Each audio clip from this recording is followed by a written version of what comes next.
ನೀವ್ ಯಾರು KCET ಮತ್ತೆ NEET counselling second round attend ಮಾಡ್ತಾ ಇರಾ, ನಿಮ್ಗೆ ಈ ಒಂದು ವಿಡಿಯೋ ತುಂಬಾನೇ ಇಂಪಾರ್ಟೆಂಟ್ ಆಗಿರುತ್ತೆ. ಯಾಕೆ ಅಂದ್ರೆ ಇಲ್ಲಿ ನೀವೇನೇನು ಮಿಸ್ಟೇಕ್ ಮಾಡಬಾರ್ದು ರೌಂಡ್ 2 ಅಲ್ಲಿ ಮಾಡಿದ್ರೆ ಏನೇನ್ ಆಗುತ್ತೆ ಅದ್ರ ಬಗ್ಗೆ ನಿಮ್ಗೆ ಇನ್ ಡೀಟೇಲ್ ಆಗಿ ಈ ಒಂದು ವಿಡಿಯೋದಲ್ಲಿ ತಿಳಿಸ್ಕೊಡ್ತಾ ಇದ್ದೀನಿ. ಗಮನ ಇಟ್ಟು ವಿಡಿಯೋನ ಕೊನೆವರೆಗೂ ನೋಡಿ, ಅವಾಗ ಮಾತ್ರ ಎಲ್ಲಾ ವಿಷಯ ಕೂಡ ತಿಳ್ಕೊತೀರಾ.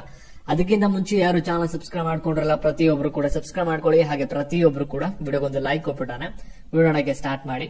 ಇವಾಗ ನಾವು ಡೈರೆಕ್ಟ್ ಆಗಿ ವಿಡಿಯೋ ಬಗ್ಗೆ ಬರೋಣ.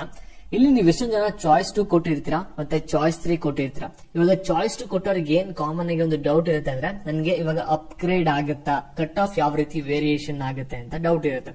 ಸರಿನಾ? ಚಾಯ್ಸ್ 3 ಕೊಟ್ಟಿರೋರಿಗೆ ಮತ್ತೆ ಸೀಟ್ ಅಲಾಟ್ ಆಗದಿರೋರಿಗೆ ಡೌಟ್ ಇರೋದೇನಂದ್ರೆ, ನಂಗೆ ಇವಾಗ ಸೆಕೆಂಡ್ ರೌಂಡ್ ಅಲ್ಲಿ ನನ್ಗೆ ಏನಾದ್ರು ಸೀಟ್ ಸಿಗುತ್ತಾ ಅಥವಾ ಸಿಗಲ್ವಾ, ಏನಾಗುತ್ತೆ ಅನ್ನೋದು ಕಾಮನ್ ಆಗಿ ಒಂದು ಡೌಟ್ ಇರುತ್ತೆ. ಇದ್ರ ಬಗ್ಗೆ ನಿಮ್ಗೆ ತಿಳಿಸ್ಕೊಡ್ತೀನಿ. ಅದಕ್ಕಿಂತ ಮುಂಚೆ ಇವಾಗ ಕೀ ಅವರು ಒಂದು ಅಪ್ಡೇಟ್ ನ ಕೂಡ ಬಿಟ್ಟಿದ್ರೆ, ಏನಂದ್ರೆ ಇಲ್ಲಿ ನಿಮ್ಗೆ ಸೆಕೆಂಡ್ ರೌಂಡ್ ಬಂದ್ಬಿಟ್ಟು 8ನೇ ತಾರೀಕಿಂದ ಸ್ಟಾರ್ಟ್ ಆಗ್ತಿದೆ. ಮತ್ತೆ 11ನೇ ತಾರೀಕುವರೆಗೂ ಕೂಡ ನೀವೊಂದು ಆಪ್ಷನ್ ಎಂಟ್ರಿನ ಮಾಡಬಹುದಾಗಿರುತ್ತೆ. ಸರಿನಾ? ನೆಕ್ಸ್ಟ್ ಇವಾಗ ರೌಂಡ್ 2 ಅಲ್ಲಿ ನೀವೇನ್ ಮಾಡ್ಬೇಕಾಗುತ್ತೆ, ಚಾಯ್ಸ್ 2 ಕೊಟ್ಟಿರೋರು ಅಂದ್ರೆ ಇಲ್ಲಿ ನಿಮ್ಗೆ ಬೇಡದಿರೋ ಕಾಲೇಜಸ್ ನ ಡಿಲೀಟ್ ಮಾಡ್ಬಿಡಿ, ರಿಸ್ಕ್ ಅಲ್ಲಿ ತಗೊಳಕ್ ಹೋಗ್ಬಿಡಿ. ಯಾಕೆಂದ್ರೆ ಇವಾಗ ನೀವು ಚಾಯ್ಸ್ 2 ಕೊಟ್ಬಿಟ್ಟು ಸೀಟ್ ಹೋಲ್ಡ್ ಮಾಡ್ಕೊಂಡಿರ್ತೀರಲ್ಲ, ಅದ್ರ ಮೇಲ್ಗಡೆ ನೀವೇನಾದ್ರೂ ವರ್ಸ್ಟ್ ಕಾಲೇಜಸ್ ನ ಕೊಟ್ಟಿದ್ದೀರಾ, ನಿಮ್ಗೆ ಇಷ್ಟ ಆಗದಿರೋದಂದ್ರೆ ಅದೇನಾದ್ರೂ ಅಲಾಟ್ಮೆಂಟ್ ಆಯ್ತು ಅಂತ ಅನ್ಕೊಳ್ಳಿ. ಅವಾಗ ಏನಾಗುತ್ತೆ, ನಿಮ್ಗೆ ಫಸ್ಟ್ ರೌಂಡ್ ಅಲ್ಲಿ ಸಿಕ್ಕಿರುತ್ತಲ್ಲ ಚಾಯ್ಸ್ 2 ಕೊಟ್ಬಿಟ್ಟು ಸೀಟ್ ಹೋಲ್ಡ್ ಮಾಡ್ಕೊಂಡಿರ್ತಲ್ಲ, ಅದು ಹೋಗುತ್ತೆ ಸೀಟ್. ಅದಕ್ಕೋಸ್ಕರ ಚಾಯ್ಸ್ 2 ಕೊಟ್ಟಿರೋರು ನಿಮ್ಮ ಕಾಲೇಜಸ್ ಮೇಲ್ಗಡೆ ಏನಿರುತ್ತಲ್ಲ ಸೀಟ್ ಹೋಲ್ಡ್ ಮಾಡ್ಕೊಂಡಿರೋದ್ರ ಮೇಲ್ಗಡೆ ನಿಮ್ಗೆಲ್ಲಾ ಅದು ಕೂಡ ನಿಮ್ಗೆ ಇಷ್ಟ ಆಗಿರೋದೇ ಇರಬೇಕು. ವರ್ಸ್ಟ್ ಕಾಲೇಜಸ್ ಆಗಿರಲಿ, ನಿಮ್ಗೆ ಇಷ್ಟ ಆಗದಿರೋದು ಯಾವ್ದು ಕೂಡ ಇರಬಾರ್ದು. ಸರಿನಾ? ಮತ್ತೆ ಇವಾಗ ಚಾಯ್ಸ್ 3 ಯಾರು ಕೊಟ್ಟಿರ್ತೀರಾ, ಇವಾಗ ನೀವೇನ್ ಮಾಡ್ಬೇಕಾಗುತ್ತೆ ಅಂದ್ರೆ ಆರ್ಡರ್ಸ್ ನ ಕರೆಕ್ಟ್ ಆಗಿ ಅರೇಂಜ್ ಮಾಡ್ತಾ ಬರ್ಬೇಕಾಗುತ್ತೆ. ಅಂದ್ರೆ ನಿಮ್ಗೆ ಬೇಕಾಗಿರೋ ಕಾಲೇಜಸ್ ಫಸ್ಟ್ ಕೊಡ್ಬೇಕು, ಬೇಡದಿರೋ ಅಂತ ಕಾಲೇಜಸ್ ನ ಫುಲ್ ಲಾಸ್ಟ್ ಅಲ್ಲಿ ವರ್ಸ್ಟ್ ಕೇಸ್ ಕೊಟ್ಟಿರ್ಬೇಕಾಗಿರುತ್ತೆ. ಮತ್ತೆ ಸೀಟ್ ಅಲಾಟ್ಮೆಂಟ್ ಆಗಿಲ್ಲ, ನಾನೇನಾದ್ರೂ ಮಾಡ್ಬೇಕಂತ ಕೇಳಿದ್ರೆ ನೀವೇನು ಕೂಡ ಮಾಡೋ ಆಗತ್ತಿರಲ್ಲ. ಬೇಕಂದ್ರೆ ಆರ್ಡರ್ಸ್ ನ ಚೇಂಜ್ ಮಾಡ್ಕೊಳ್ಳಿ, ಇಲ್ಲಾಂದ್ರೆ ಅದೇ ರೀತಿ ಬಿಡಿ, ಏನು ಡಿಫ್ರೆನ್ಸ್ ಕ್ರಿಯೇಟ್ ಆಗಲ್ಲ. ಅಲ್ಲಿ ನಿಮ್ಗೆ ಕಟ್ ಆಫ್ ಯಾವ್ದು ಕೂಡ ಮ್ಯಾಚ್ ಆಗಿಲ್ಲ, ಅದಕ್ಕೋಸ್ಕರ ನಿಮ್ಗೆ ಬಂದ್ಬಿಟ್ಟು ಅಲ್ಲಿ ಸೀಟ್ ಅಲಾಟ್ಮೆಂಟ್ ಆಗಿರಲ್ಲ.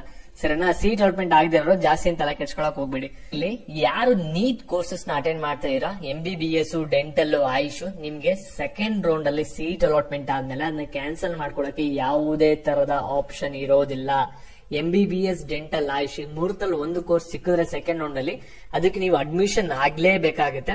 ನೀವು ಅಡ್ಮಿಷನ್ ಆಗಿಲ್ಲ ಅಂದ್ರೆ ಏನಾಗುತ್ತೆ ಅಂದ್ರೆ ನಿಮ್ಮ ಮೇಲೆ ಕೀಯವರು ಕೇಸ್ ನ ಫೈಲ್ ಮಾಡಬಹುದು, ಮತ್ತೆ ನಿಮ್ಮ ಫೈನ್ ಕಟ್ಟಕ್ಕೂ ಕೂಡ ಹೇಳ್ಬೋದು ಕೀಯವರು. ನೀವು 1 year ಫೀಸ್ ಏನಿರುತ್ತಲ್ಲ ಅಲಾಟ್ಮೆಂಟ್ ಆಗಿರೋದು, ಅದು ಕಂಪ್ಲೀಟ್ಲಿ ಫೀಸ್ ನ ಪೇ ಮಾಡ್ಬೇಕಾಗುತ್ತೆ ಕೀಯವ್ರಿಗೆ. ಇಲ್ಲ ಅಂದ್ರೆ ನಿಮ್ಮ ಮೇಲೆ ಲೀಗಲ್ ಆಕ್ಷನ್ ನ ತಗೋತಾರೆ. ಮತ್ತೆ KCET ಕೋರ್ಸಸ್ ನೀವು ಯಾರು ಇವಾಗ ಸೆಕೆಂಡ್ ರೌಂಡ್ ಅಲ್ಲಿ ನಿಮ್ಗೆ ಸೀಟ್ ಸಿಕ್ಕಿದ್ರೆ ನಿಮ್ಗೆ ಚಾಯ್ಸ್ ಸೆಂಟರ್ ಇರುತ್ತೆ. ಫಸ್ಟ್ ರೌಂಡ್ ಅಲ್ಲಿ ಯಾವ ರೀತಿ ಇತ್ತು, ಸೆಕೆಂಡ್ ರೌಂಡ್ ಅಲ್ಲಿ ಕೂಡ ಸೇಮ್ ಚಾಯ್ಸ್ ಸೆಂಟರ್ ಇರುತ್ತೆ. ಇಲ್ಲಿ ನಿಮ್ಗೆ ಬೇಡ ಅಂದ್ರೆ ಸೀಟ್ ಕೂಡ ಕ್ಯಾನ್ಸಲ್ ಮಾಡ್ಕೋಬಹುದು.